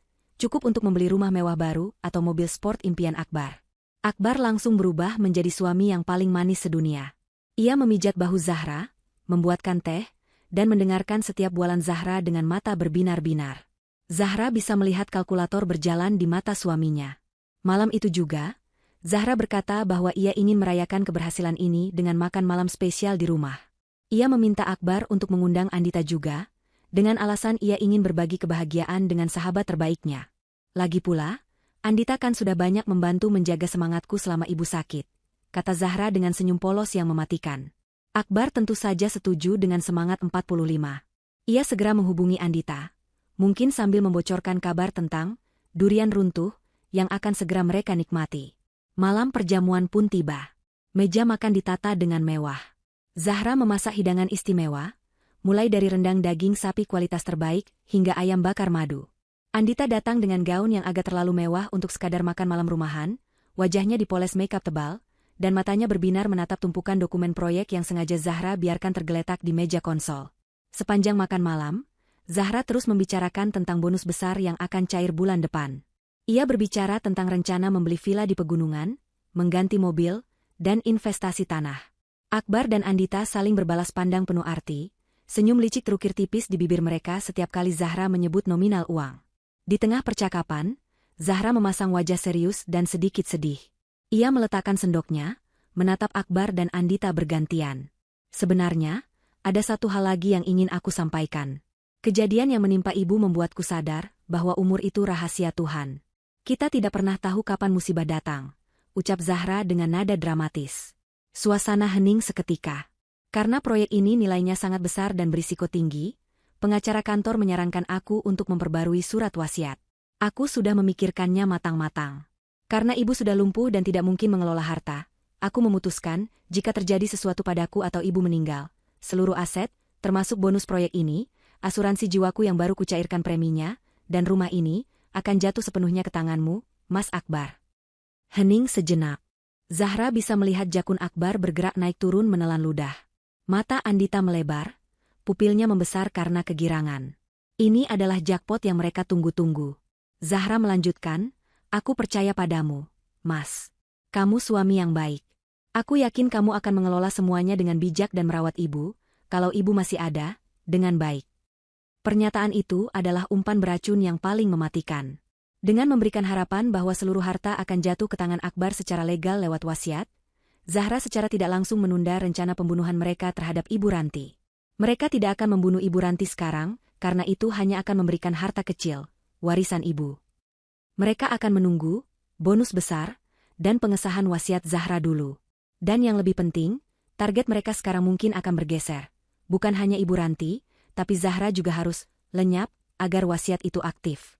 Tapi Zahra menggantung kalimatnya, membuat jantung Akbar dan Andita hampir copot. Pengacara bilang butuh waktu seminggu untuk melegalisasi dokumen wasiat ini di notaris. Jadi kita harus bersabar sedikit ya. Setelah makan malam selesai, Zahra berpamitan ke toilet sebentar karena perutnya terasa tidak enak. Ia meninggalkan ponselnya di atas meja makan dalam posisi terbalik, namun aplikasi perekam suara sudah aktif sejak tadi. Zahra masuk ke kamar mandi, menyalakan keran air agar terdengar seolah ia sedang mencuci tangan, lalu dia menunggu di balik pintu dengan napas tertahan. Di ruang makan, begitu Zahra menghilang, topeng Akbar dan Andita langsung runtuh. Zahra nantinya akan mendengarkan rekaman itu dengan hati yang membeku. Suara Andita terdengar melengking kegirangan. Sayang, kamu dengar itu? 50 miliar. Ditambah asuransi, ditambah rumah ini. Kita bakal kaya raya 7 turunan. Iya, aku tahu. Gila, rezeki nomplok, sahut Akbar dengan suara tertawa yang jahat. Si Zahra bodoh itu benar-benar menyerahkan lehernya sendiri ke kita. Rencana kita berubah, Andy. Jangan apa-apakan si tua Ranti dulu. Biarkan dia hidup sebentar lagi. Kita fokus pastikan Zahra tanda tangan wasiat itu minggu depan di depan notaris. Terus habis tanda tangan, gimana? Tanya Andita. Suara Akbar terdengar dingin dan kejam. Habis tanda tangan, kita buat kecelakaan buat Zahra. Mungkin remblong saat dia pergi ke proyek? Atau keracunan makanan? Apa saja yang terlihat alami. Setelah Zahra mati, harta jatuh ke aku. Si tua Ranti gampang. Tinggal kita stop obatnya atau Bekpa bantal lagi sampai lewat. Habis itu, kita bebas. Sayang. Kita nikah dan pergi dari rumah busuk ini. Di kamar mandi, Zahra merosot duduk di lantai ubin yang dingin. Tubuhnya gemetar hebat, bukan karena takut, melainkan karena gejolak amarah yang tak terbendung. Mereka benar-benar merencanakan kematiannya. Suami yang ia nikahi dan sahabat yang ia percayai sedang mendiskusikan cara membunuhnya semudah mendiskusikan menu makan malam. Air mata Zahra tidak lagi keluar. Hatinya sudah mati rasa, tergantikan oleh bongkahan es yang tajam. Ia bangkit, membasuh wajahnya dengan air dingin, dan menatap cermin. Wajah yang menatap balik padanya bukan lagi wajah Zahra yang lembut dan penyayang. Itu adalah wajah seorang pejuang yang siap menghunus pedang. Kalian menginginkan perang, bisik Zahra pada bayangannya sendiri, maka aku akan berikan kalian perang yang tidak akan pernah kalian menangkan. Zahra keluar dari kamar mandi dengan senyum manis yang kembali terpasang sempurna di bibirnya. Ia kembali ke meja makan, mengambil ponselnya dengan santai, dan berkata pada pasangan iblis di hadapannya, "Maaf lama. Oh ya, besok aku harus berangkat pagi-pagi sekali ke lokasi proyek. Mas Akbar tolong jaga ibu ya." Akbar mengangguk antusias, "Pasti, sayang. Kamu hati-hati ya kerjanya. Jaga kesehatan demi masa depan kita." Zahra hanya mengangguk. Dalam hati ia menjawab, "Ya, demi masa depan. Masa depanku tanpa kalian." Malam itu, Zahra tidur dengan pisau lipat di bawah bantalnya. Sementara rekaman percakapan tadi sudah tersimpan aman di cloud, menjadi paku peti mati yang siap ditancapkan ke kehidupan Akbar dan Andita. Permainan kucing-kucingan di dalam rumah itu semakin intens. Zahra tahu bahwa waktu adalah pedang bermata dua. Ia harus bergerak cepat sebelum Akbar dan Andita merealisasikan rencana pembunuhan mereka, namun ia juga membutuhkan waktu untuk memulihkan satu-satunya saksi kunci yang bisa menjerat mereka ke penjara seumur hidup, Ibu Ranti. Zahra menyadari bahwa rekaman CCTV dan suara yang ia miliki sudah cukup kuat, tetapi kesaksian langsung dari korban akan menutup celah hukum sekecil apapun yang mungkin dimanfaatkan pengacara Akbar nantinya. Selain itu, Zahra ingin ibunya melihat sendiri kejatuhan orang-orang yang telah menyakitinya. Ia ingin memberikan keadilan itu langsung ke tangan ibunya. Oleh karena itu, Zahra menyusun rencana pemulihan rahasia yang sangat berisiko. Zahra memanfaatkan keserakahan Akbar sebagai tameng. Dengan dalih sibuk mengurus proyek fiktif bernilai puluhan miliar itu, Zahra sering menyuruh Akbar pergi keluar kota untuk meninjau lokasi, atau bertemu vendor. Akbar, yang sudah terbutakan oleh bayangan harta warisan, menuruti semua perintah Zahra tanpa curiga. Setiap kali Akbar pergi, Zahra segera menyelundupkan seorang terapis saraf senior, bernama Dr. Sinta ke dalam rumah. Dr. Sinta adalah kenalan lama mendiang ayah Zahra yang sangat bisa dipercaya, dan sudah disumpah untuk menjaga kerahasiaan ini. Mobil Dr. Sinta selalu diparkir di blok sebelah, dan ia masuk lewat pintu belakang yang tersembunyi. Sesi terapi dilakukan di kamar Ibu Ranti dengan pintu terkunci rapat. Zahra menyaksikan dengan hati pilu bagaimana ibunya berjuang keras melawan kelumpuhan tubuhnya. Keringat dingin membasahi dahi Ibu Ranti setiap kali Dr. Sinta menstimulasi otot-otot kaki dan tangannya yang kaku. Awalnya, tidak ada respons. Tubuh Ibu Ranti diam seperti boneka kayu. Namun, Zahra tidak menyerah. Ia terus membisikkan kata-kata penyemangat di telinga ibunya. Ia menceritakan bahwa ia sudah tahu semuanya, tentang kejahatan Akbar, tentang Andita, dan tentang rencana balas dendam mereka. Mendengar itu, semangat hidup di mata Ibu Ranti yang sempat redup kembali menyala. Ada api amarah yang membakar di sana, memberikan kekuatan pada saraf-saraf yang mati untuk bangkit kembali. Pada sesi kelima, keajaiban kecil itu terjadi. Saat Zahra sedang memijat telapak tangan ibunya sambil menangis, ia merasakan sebuah gerakan halus. Jari telunjuk Ibu Ranti berkedut pelan. Zahra tersentak kaget, hampir tidak percaya. Ia menatap Dr. Sinta dengan mata terbelalak. Dr. Sinta tersenyum dan mengangguk, membenarkan bahwa itu adalah respons motorik sadar, bukan sekadar refleks kejang. Zahra kembali menggenggam tangan ibunya dan meminta ibu untuk menggerakkan jarinya lagi jika ia bisa mendengar Zahra. Perlahan tapi pasti, jari telunjuk itu kembali bergerak. Kali ini sedikit lebih kuat, menekan telapak tangan Zahra. Tangis haru pecah di kamar itu. Ibunya masih ada di sana, terperangkap dalam tubuh yang diam, namun kini ia mulai menemukan jalan keluar. Sejak saat itu, kemajuan Ibu Ranti sangat pesat, meskipun Zahra harus sangat berhati-hati menyembunyikannya dari Akbar. Di depan Akbar, Ibu Ranti harus tetap berakting sebagai wanita tua yang lumpuh total dan bertatapan kosong. Itu adalah siksaan tersendiri bagi Ibu Ranti, harus menerima suapan makan atau perlakuan kasar verbal dari menantunya yang durhaka tanpa bisa melawan. Namun, saat Akbar tidak ada, Ibu Ranti berlatih keras. Zahra menciptakan metode komunikasi sederhana menggunakan kedipan mata, karena Ibu Ranti belum bisa berbicara. 1 kedipan untuk, ya, 2 kedipan untuk, tidak. Malam itu, saat hujan deras mengguyur kota dan suara petir menyamarkan percakapan mereka, Zahra melakukan interogasi paling menyakitkan dalam hidupnya. Ia duduk di tepi ranjang, menatap mata ibunya lekat-lekat. Zahra bertanya dengan suara bergetar, "Bu, apakah benar Akbar yang memukul ibu?" Ibu Ranti berkedip 1 kali dengan tegas. Air mata menetes dari sudut mata tuanya. Zahra menghapusnya pelan, lalu melanjutkan pertanyaan berikutnya yang selama ini menghantui pikirannya. Saat kejadian itu, apakah ada orang lain di rumah ini selain Akbar? 1 kedipan lagi. Jantung Zahra berdegup kencang. Apakah orang itu perempuan? 1 kedipan. Zahra menarik napas panjang, menyiapkan hatinya untuk konfirmasi terakhir. Apakah perempuan itu Andita? Ibu Ranti tidak hanya berkedip 1 kali. Ia memejamkan matanya erat-erat dan menahannya lama, lalu membukanya dengan sorot mata yang penuh kebencian dan rasa sakit. Konfirmasi itu mutlak. Andita ada di sana. Sahabat yang selama ini Zahra anggap saudara, berdiri di sana menyaksikan, atau mungkin membantu, saat Akbar menghancurkan kepala ibunya. Zahra memeluk ibunya erat-erat, berjanji bahwa ini adalah air mata terakhir yang akan tumpah karena kesedihan.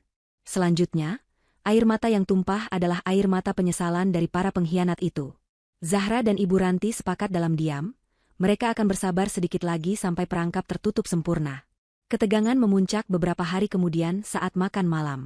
Zahra sengaja mengundang Andita lagi, beralasan untuk membahas detail, syukuran proyek, yang akan diadakan akhir pekan nanti. Akbar dan Andita tampak sangat percaya diri. Mereka duduk di meja makan seolah-olah mereka adalah tuan rumah, sementara Zahra sibuk melayani. Zahra kemudian berinisiatif membawa Ibu Ranti keluar dari kamar dengan kursi rodanya untuk ikut makan malam bersama di meja makan.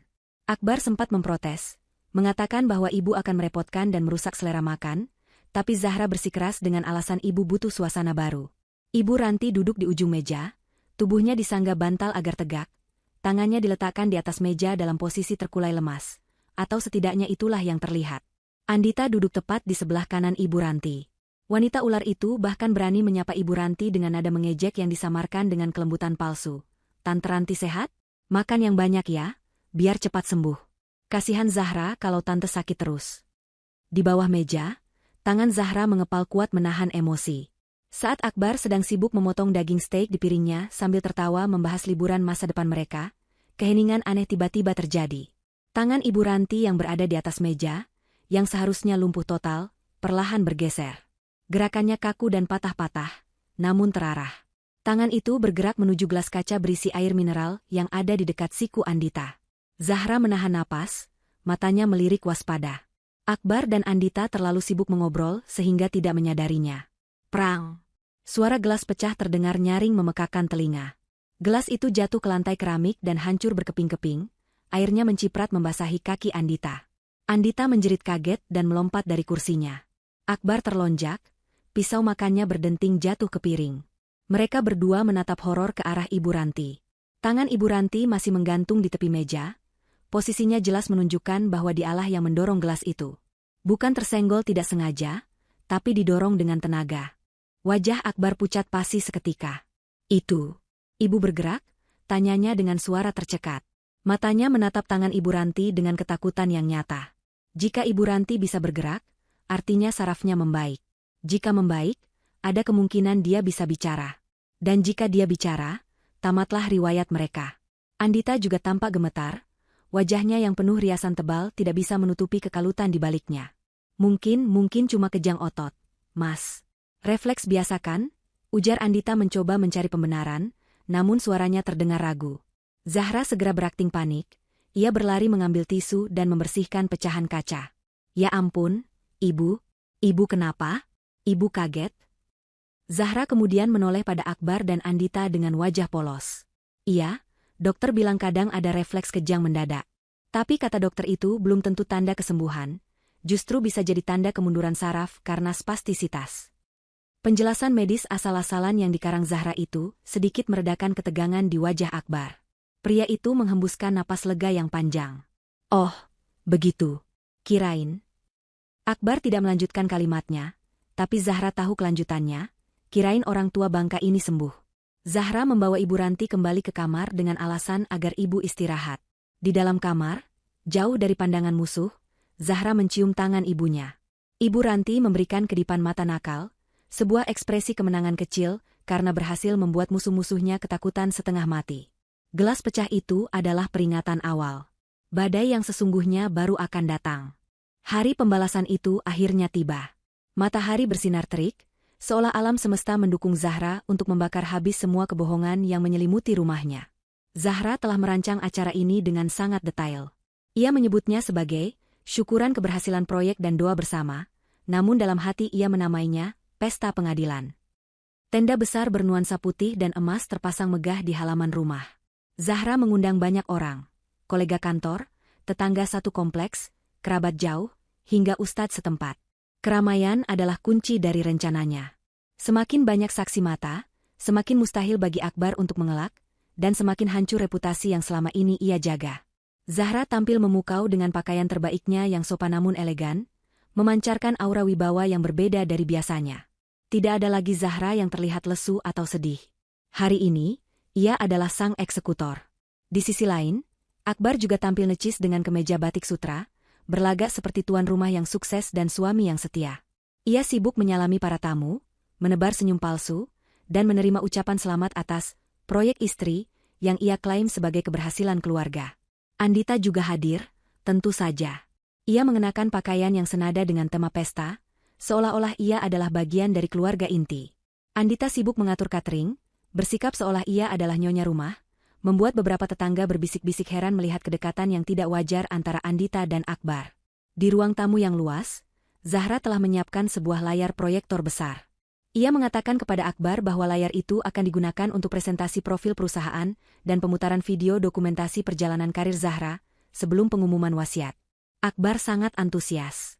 Ia bahkan membantu mengecek sound system, memastikan semuanya terdengar jelas. Sungguh ironis, pikir Zahra. Suaminya sendiri yang menyiapkan panggung untuk eksekusi publiknya. Acara dimulai dengan sambutan dan doa bersama. Suasana terasa hikmat. Ibu Ranti didudukan di kursi rodanya di barisan paling depan, tepat menghadap layar. Ia mengenakan pakaian rapi, wajahnya tenang namun matanya tajam mengawasi setiap gerak-gerik Akbar dan Andita. Setelah sesi makan siang, Zahra naik ke podium kecil yang telah disediakan. Ia memegang mikrofon dengan mantap. Seluruh tamu undangan, sekitar 50 orang, memusatkan perhatian padanya. Akbar berdiri di samping panggung dengan dada membusung bangga, sementara Andita berdiri di dekat meja prasmanan sambil tersenyum lebar, membayangkan sebentar lagi Zahra akan mengumumkan pengalihan harta warisan. Assalamualaikum warahmatullahi wabarakatuh, buka Zahra dengan suara lantang dan jernih. Terima kasih kepada Bapak, Ibu, dan teman-teman semua yang sudah hadir. Hari ini adalah hari yang sangat penting bagi saya. Bukan hanya karena keberhasilan proyek kantor, tapi karena hari ini saya ingin membuka lembaran baru bagi keluarga kecil saya. Tepuk tangan riuh terdengar. Akbar tersenyum makin lebar, mengangguk-angguk pada tamu seolah mengonfirmasi bahwa dia adalah suami yang beruntung. Selama beberapa bulan terakhir, lanjut Zahra, matanya menatap lurus ke arah Akbar, banyak hal terjadi di rumah ini. Ujian datang silih berganti, terutama musibah yang menimpa ibu saya tercinta. Banyak yang mengira itu adalah kecelakaan, takdir, atau nasib buruk. Saya pun sempat berpikir begitu. Tapi Tuhan Maha Adil. Tuhan tidak pernah tidur. Dia selalu menunjukkan kebenaran dengan caranya yang ajaib. Suasana mulai hening. Beberapa tamu merasakan perubahan nada bicara Zahra yang tiba-tiba menjadi serius dan dingin. Senyum di wajah Akbar sedikit memudar, digantikan oleh kerutan bingung di dahinya. Ia memberi kode mata pada Zahra, bertanya-tanya arah pembicaraan ini. Tapi Zahra mengabaikannya. Hari ini, saya ingin membagikan sebuah video kenangan. Video yang akan membuka mata kita semua tentang siapa sebenarnya orang-orang yang ada di sekitar kita. Tentang kesetiaan, pengkhianatan, dan topeng yang dipakai manusia. Zahra menekan tombol di pengendali jarak jauh yang ia pegang. Lampu ruangan meredup. Layar proyektor menyala terang. Awalnya, video itu menampilkan kolase foto pernikahan Zahra dan Akbar, foto-foto liburan mereka, diiringi musik instrumental yang syahdu. Para tamu tersenyum haru. Akbar kembali rileks, mengira ini hanya intro sentimental sebelum pengumuman harta. Namun, tiba-tiba musik syahdu itu berhenti mendadak dengan efek suara glitch yang kasar. Layar berubah menjadi hitam selama 2 detik, membuat penonton bergumam bingung.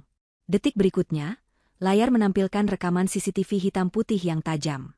Tanggal dan jam tertera jelas di pojok kanan atas, hari kejadian penyerangan Ibu Ranti. Penonton terkesiap.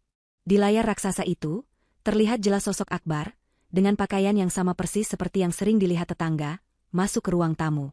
Ia terlihat berdebat dengan Ibu Ranti tanpa suara, lalu dengan brutal mengambil patung hiasan dan menghantamkannya ke kepala wanita tua itu. Jeritan kaget terdengar dari para tamu. "Astagfirullah," seru beberapa orang. Ibu-ibu menutup mulut mereka dengan tangan. Akbar membeku di tempatnya berdiri, wajahnya kehilangan semua darah, berubah menjadi seputih kertas. Kakinya seolah dipaku ke lantai. Video tidak berhenti di situ. Potongan video berganti ke rekaman dari hidden kamera yang dipasang Zahra di kamar tidur. Kualitas gambarnya berwarna dan tajam. Terlihat Akbar memegang bantal, hendak membekap Ibu Ranti, sambil memaki-maki ibunya. Lalu, audio mulai terdengar. Suara Akbar yang jernih menggema di seluruh ruangan lewat sound system yang ia cek sendiri tadi pagi. "Si Zahra bodoh itu benar-benar menyerahkan lehernya sendiri ke kita. Habis tanda tangan, kita buat kecelakaan buat Zahra.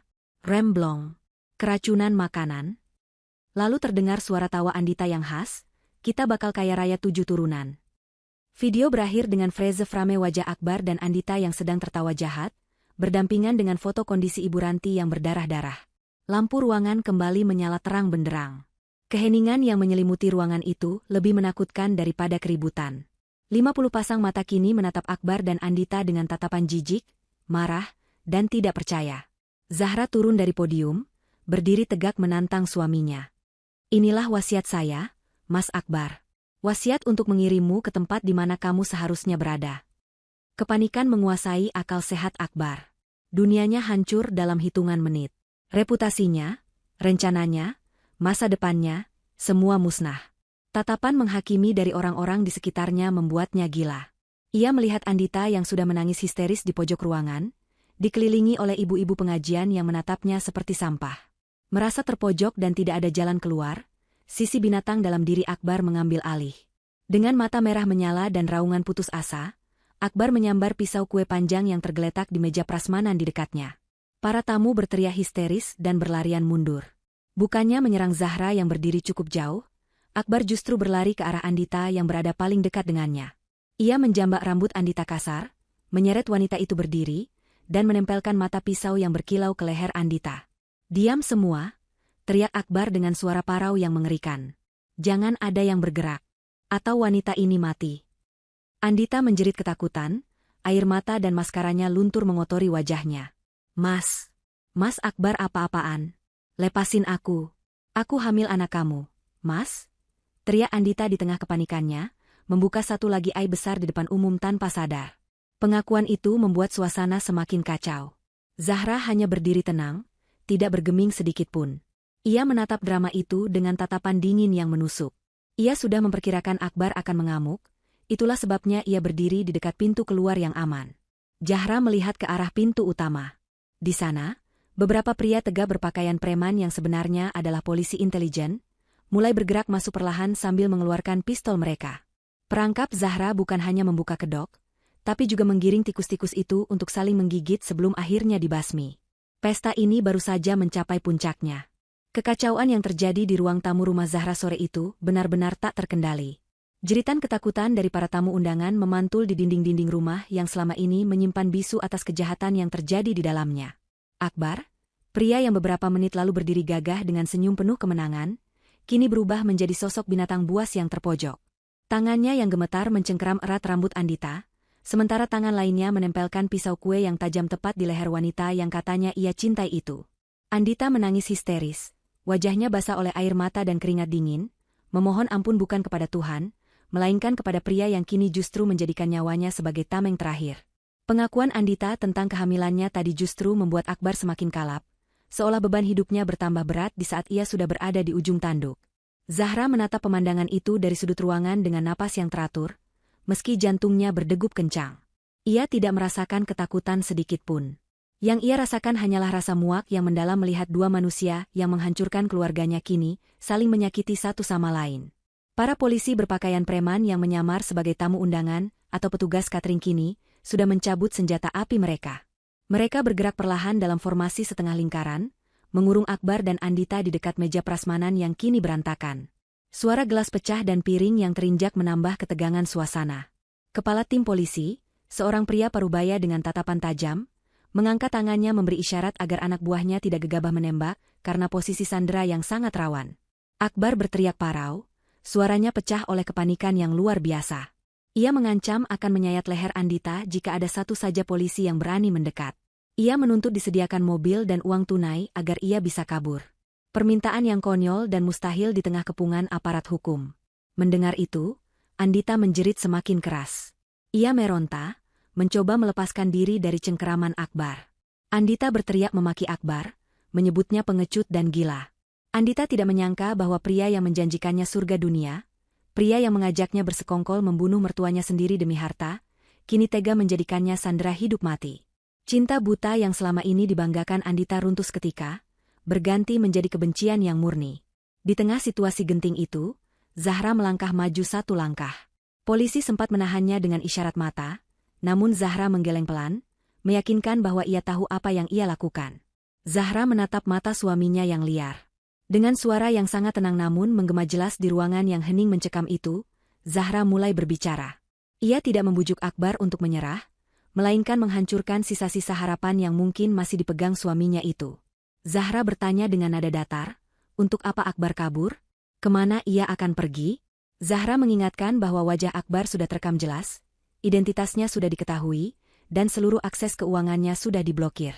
Zahra memberitahu bahwa sebelum acara ini dimulai, ia sudah menghubungi pihak bank dan memblokir semua rekening, termasuk rekening perusahaan fiktif yang dipakai Akbar untuk mencuci uang.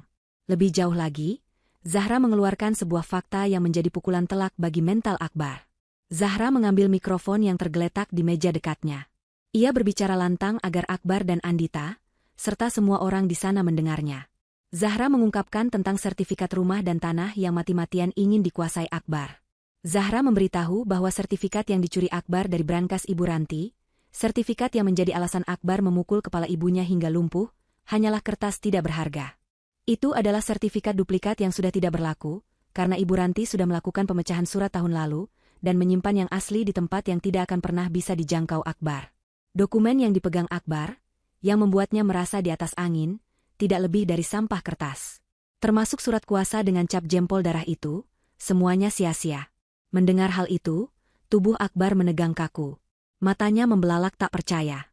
Ia telah melakukan kejahatan besar, menganiaya mertuanya, merencanakan pembunuhan istrinya, dan kini menjadi buronan, demi sesuatu yang ternyata nol besar.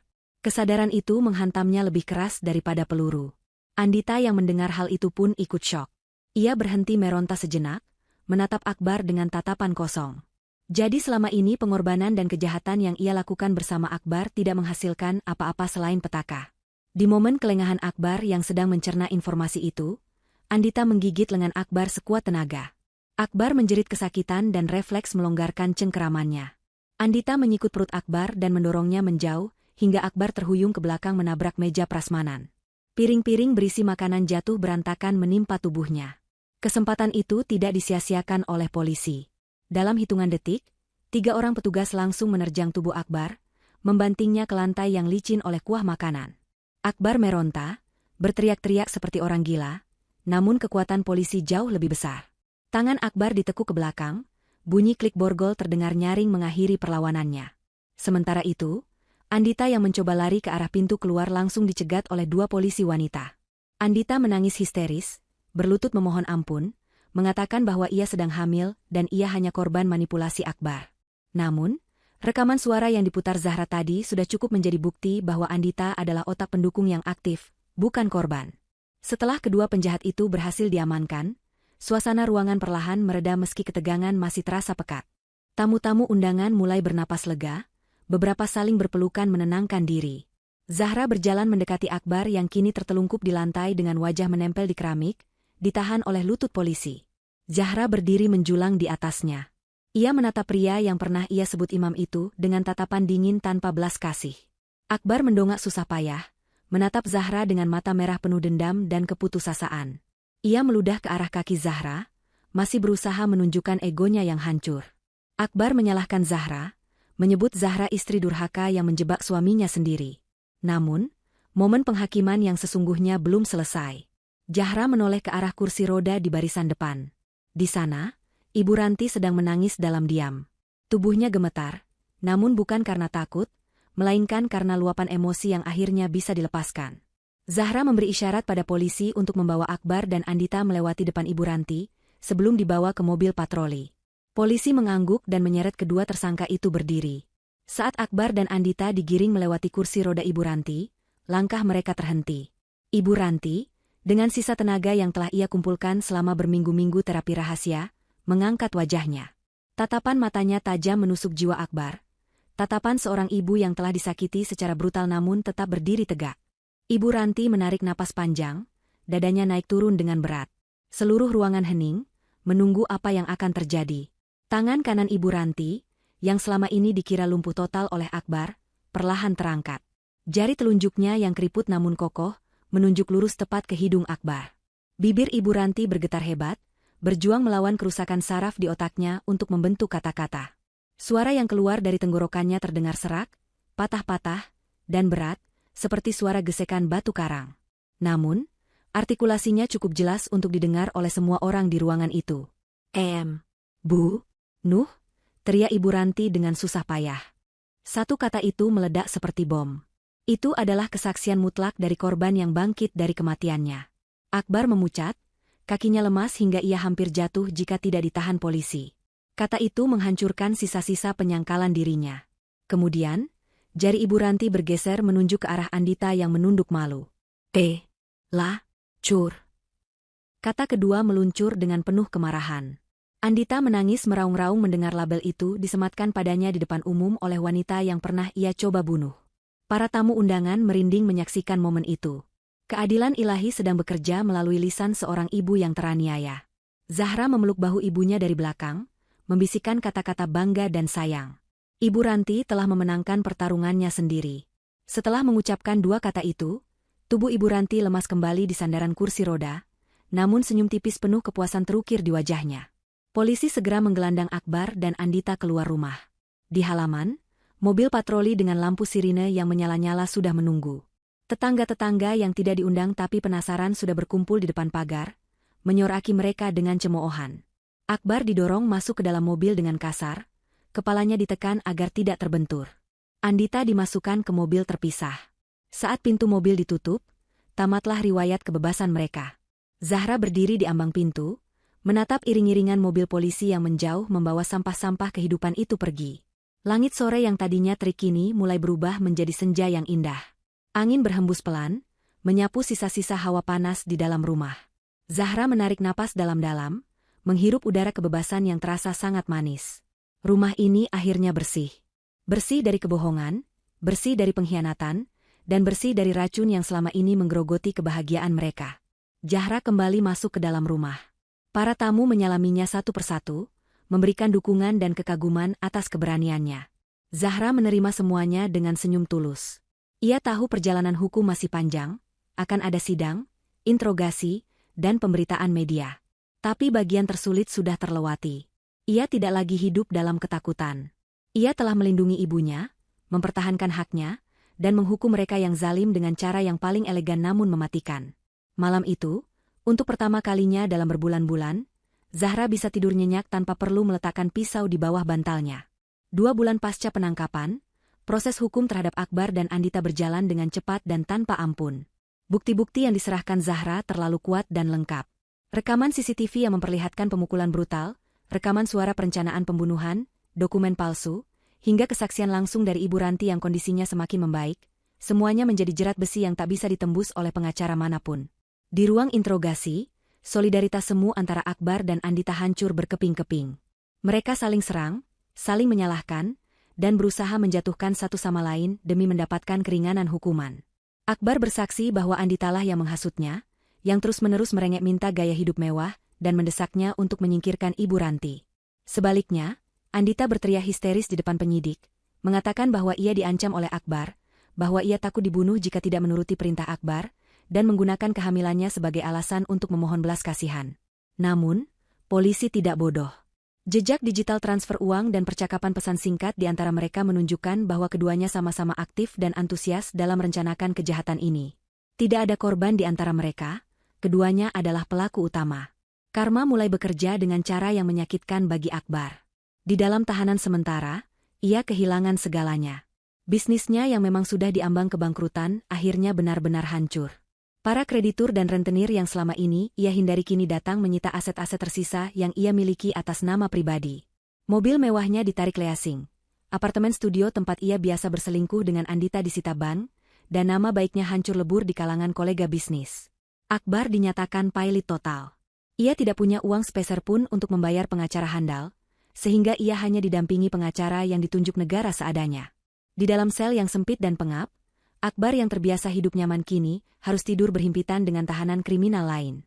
Wajahnya yang dulu necis kini kusam, penuh memar karena sering terlibat perkelahian memperebutkan makanan dengan narapidana lain yang membenci kasus penganiayaan orang tua. Nasib Andita tidak kalah menyedihkan. Kehamilannya di dalam penjara menjadi siksaan fisik dan mental yang berat. Ia tidak mendapatkan perawatan kecantikan atau makanan enak yang selama ini ia gilai. Tubuhnya kurus kering, wajahnya kusam, dan rambutnya rontok karena stres. Keluarga besarnya merasa malu dan membuangnya, tidak ada satupun yang datang menjenguk. Andita melahirkan di klinik penjara dengan fasilitas seadanya, dan bayinya langsung diambil alih oleh dinas sosial karena tidak ada keluarga yang mau mengurus, sementara Andita harus tetap menjalani masa hukumannya. Rasa kehilangan bayi dan kebebasan sekaligus membuat Andita nyaris gila.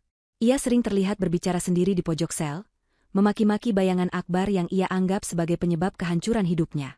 Sidang putusan akhir digelar di pengadilan negeri yang dipadati pengunjung. Hakim, dengan wajah tegas tanpa kompromi, membacakan vonis yang membuat lutut Akbar dan Andita lemas. Mereka dijatuhi hukuman maksimal dengan pasal berlapis, percobaan pembunuhan berencana, penganiayaan berat, penipuan, pemalsuan dokumen, dan penggelapan. Akbar divonis 20 tahun penjara, sementara Andita 15 tahun penjara. Ketukan palu hakim hari itu terdengar seperti lonceng kematian bagi masa depan mereka. Tidak ada sorak-sorai kemenangan dari pihak Zahra, hanya keheningan yang hikmat, sebuah tanda bahwa keadilan telah ditegakkan. Zahra yang hadir di ruang sidang memeluk Ibu Ranti yang kini sudah bisa duduk tegak di kursi rodanya. Mereka tidak tersenyum sinis, melainkan menatap dengan tatapan penuh wibawa, menunjukkan bahwa mereka tidak lagi terjangkau oleh kejahatan kedua terdakwa. 6 bulan berlalu sejak vonis itu. Kehidupan Zahra dan Ibu Ranti berubah drastis ke arah yang jauh lebih baik. Rumah mereka telah direnovasi ulang untuk menghilangkan jejak kenangan buruk. Zahra mengganti semua perabotan, mengecat ulang dinding dengan nuansa cerah, dan menata taman yang asri. Aura rumah itu kembali hangat dan penuh berkah. Karir Zahra melesat naik. Proyek besar yang dulu ia jadikan umpan pancingan ternyata benar-benar datang dalam bentuk lain. Ia mendapatkan promosi jabatan sebagai direktur operasional di kantornya karena integritas dan kinerjanya yang luar biasa. Zahra kini menjadi wanita yang lebih kuat, mandiri, dan disegani. Kondisi kesehatan Ibu Ranti menunjukkan kemajuan yang ajaib berkat perawatan medis terbaik yang kini bisa dibiayai Zahra, tanpa gangguan parasit keuangan suaminya. Ibu Ranti sudah bisa berbicara dengan lancar meski bicaranya agak lambat, dan ia sudah bisa berdiri serta berjalan beberapa langkah dengan bantuan tongkat. Setiap pagi, Zahra dan ibunya menghabiskan waktu di teras belakang, menikmati teh hangat dan kicauan burung, mensyukuri kesempatan kedua yang diberikan Tuhan. Tidak ada lagi ketakutan, tidak ada lagi teror. Hanya ada kedamaian yang melingkupi hari-hari mereka. Pada suatu hari yang cerah, Zahra memutuskan untuk menutup buku masa lalunya dengan sempurna. Ia mengendarai mobilnya menuju lembaga pemasyarakatan tempat Akbar ditahan. Ia datang bukan untuk memaafkan, bukan juga untuk mencaci maki. Ia datang untuk sebuah simbolisasi akhir. Zahra duduk di ruang kunjungan yang dibatasi kaca tebal. Tak lama kemudian, Akbar dibawa masuk oleh petugas. Penampilan Akbar sungguh mengenaskan. Rambutnya dicukur botak, tubuhnya kurus kering, dan matanya cekung tanpa cahaya. Melihat Zahra yang tampil cantik, bersinar, dan penuh percaya diri di balik kaca, Akbar menunduk malu. Ia tidak berani menatap mata wanita yang dulu ia sia-siakan. Akbar mengangkat gagang telepon interkom dengan tangan gemetar. "Zahra?" Bisiknya parau, suaranya penuh penyesalan yang terlambat. "Maafkan aku hancur, Zah. Tolong aku." Akbar mulai merengek, meminta bantuan uang atau setidaknya makanan enak, kembali menunjukkan sifat aslinya yang parasit. Zahra menatapnya datar, tidak ada emosi di wajahnya. Ia tidak mengangkat gagang telepon di sisinya untuk membalas ucapan Akbar. Ia membiarkan Akbar berbicara sendiri pada kehampaan. Zahra kemudian membuka tas tangannya dan mengeluarkan sebuah benda. Benda itu adalah sebuah handuk kecil berwarna putih bersih, masih baru dan terlipat rapi. Zahra menempelkan handuk itu ke kaca pemisah, tepat di depan wajah Akbar. Mata Akbar terbelalak menatap handuk putih itu. Ingatannya langsung terlempar ke masa lalu, ke momen saat ia memegang handuk penuh darah Ibu Ranti dengan wajah dingin tanpa dosa. Handuk putih di tangan Zahra adalah kebalikan dari handuk berdarah itu. Itu adalah simbol kesucian yang telah dipulihkan, simbol bahwa noda darah yang dibuat Akbar telah dihapus bersih oleh Zahra, dan kini kotoran itu sepenuhnya melekat pada diri Akbar di dalam penjara yang kumuh. Zahra ingin menunjukkan bahwa ia telah membersihkan hidupnya dari noda bernama Akbar. Tanpa mengucapkan sepatah kata pun, Zahra menarik kembali handuk itu, memasukkannya ke dalam tas, lalu berdiri.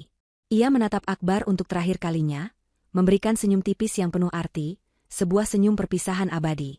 Zahra berbalik badan dan melangkah pergi meninggalkan ruang kunjungan.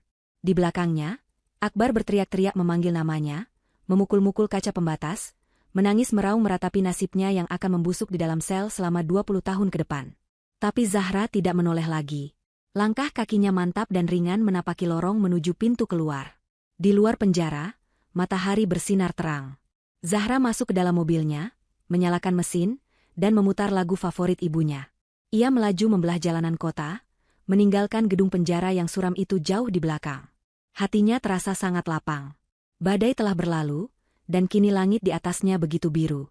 Zahra tahu, mulai hari ini dan seterusnya, hidupnya adalah miliknya sepenuhnya. Bahagia bersama ibunya, tanpa dusta, tanpa rasa sakit, dan tanpa handuk berdarah, dan tanpa handuk berdarah, dan tanpa handuk berdarah, dan tanpa handuk berdarah, dan tanpa handuk berdarah, dan tanpa handuk berdarah, dan tanpa